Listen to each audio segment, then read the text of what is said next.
ಈಗ ಪತ್ರ ಇಮೇಲು ಕಳಿಸ್ತಾರೆ. ನಮ್ಮ ಪೊಲೀಸ್ ಇಲಾಖೆ ಸಮರ್ಥವಾಗಿದೆ.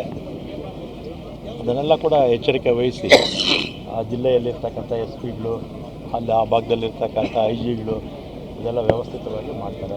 ನಮ್ಮ ಬಸ್ಗೂ ಕೂಡ ಇದು ಮಾಡ್ತೀವಿ ಅಂತ ಹೇಳಿದರು. ನಾನು ಎಮ್ ಡಿ ಅವರಿಗೆಲ್ಲ ಆದೇಶ ಕೊಟ್ಟಿದ್ದೀನಿ. ಎಲ್ಲ ಲಗೇಜು ಅದೆಲ್ಲ ಕೂಡ ಚೆಕಪ್ ಮಾಡಿ ಅಂತ ಹೇಳಿದ್ದೀನಿ. ಮಾಡ್ತಾರೆ. 25/7/2008 ಬಿ ಎಸ್ ಯಡಿಯೂರಪ್ಪ ಅವರು ಮುಖ್ಯಮಂತ್ರಿ ಆಗಿದ್ದರು. ಚಿನ್ನಸ್ವಾಮಿ ಸ್ಟೇಡಿಯಂ ಹತ್ರ ಬಾಂಬ್ ಸ್ಫೋಟ ಆಯಿತು. ಆಮೇಲೆ 10/4/2010 ಬಿ ಎಸ್ ಯಡಿಯೂರಪ್ಪ ಅವರು ಚೀಫ್ ಮಿನಿಸ್ಟ್ರು, ಸರಣಿ ಬಾಂಬ್ ಸ್ಫೋಟ ಆಯಿತು ಬೆಂಗಳೂರಲ್ಲಿ. ಆಮೇಲೆ 17/4/13 ಇದರಲ್ಲಿ ಜಗದೀಶ್ ಶೆಟ್ಟರ್ ಅವರು ಮುಖ್ಯಮಂತ್ರಿ, ಮಲ್ಲೇಶ್ವರಮಲ್ಲಿ ಬಾಂಬ್ ಬ್ಲಾಸ್ಟ್ ಆಯಿತು.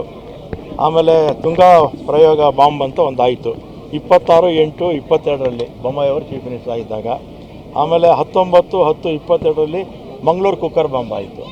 ಬಿ ಜೆ ಪಿ ಸರ್ಕಾರ ಇದ್ದಾಗ ಒಟ್ಟು 6 ಕಡೆ, ಆಮೇಲೆ ಮಂಗಳೂರ್ದು ಹೇಳಿದೆ ಅಲ್ವಾ, 6 ಕಡೆ ಬಾಂಬ್ ಸ್ಫೋಟ ಆಗಿತ್ತು. ಎಷ್ಟು?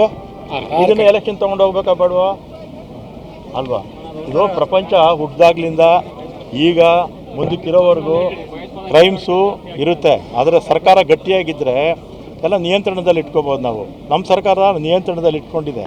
ಎಲ್ಲ ಅಪ್ಪಿತಪ್ಪಿ ಒಂದಾಗಿದೆ. ಮುಂದಕ್ಕೆ ಅವರಿಗೆ ಶಿಕ್ಷೆ ಮಾಡಿ ಇನ್ನು ಮುಂದಕ್ಕೆ ಯಾರೂ ಈ ರೀತಿ ಬಾಂಬ್ ಸ್ಫೋಟ ಅಹಿತಕರ ನಡೆದಾಗೆ ನೋಡ್ಕೋಬೇಕು. ಆಮೇಲೆ ಇವರು ಪಾರ್ಲಿಮೆಂಟಲ್ಲಿ ಪ್ರಧಾನಮಂತ್ರಿಗಳು ಎಲ್ಲ ಪಾರ್ಲಿಮೆಂಟ್ ಸದಸ್ಯರು ಮಂತ್ರಿಗಳಿದ್ದಾಗಲೇ ಯಾರ ಗ್ಯಾಸ್ ಬಾಂಬ್ ಹಾಕ್ಬಿಟ್ಟ, ಯಾರನ್ನ ರಾಜೀನಾಮೆ ಕೇಳಬೇಕು ನಾವು? ಅದನ್ನ ಇಟ್ಕೊಂಡು ನಾವು ದೇಶದಲ್ಲಿ ನಾವು ಚುನಾವಣೆಗೆ ಹೋಗ್ತೀವಿ. ಯಾರೋ ಪ್ರತಾಪ್ ಸಿಂಹ ಇದು ಕೊಟ್ರಪ್ಪ, ಅವ್ರಿಗೆ ಪರ್ಮಿಷನ್ ಕೊಟ್ಟಿದ್ರು, ಅವ್ರು ರಾಜೀನಾಮೆ ಕೇಳಲ್ಲ, ಇವರು ನಾಸೀರ್ ರಾಜೀನಾಮೆ ಕೇಳ್ತಾರೆ.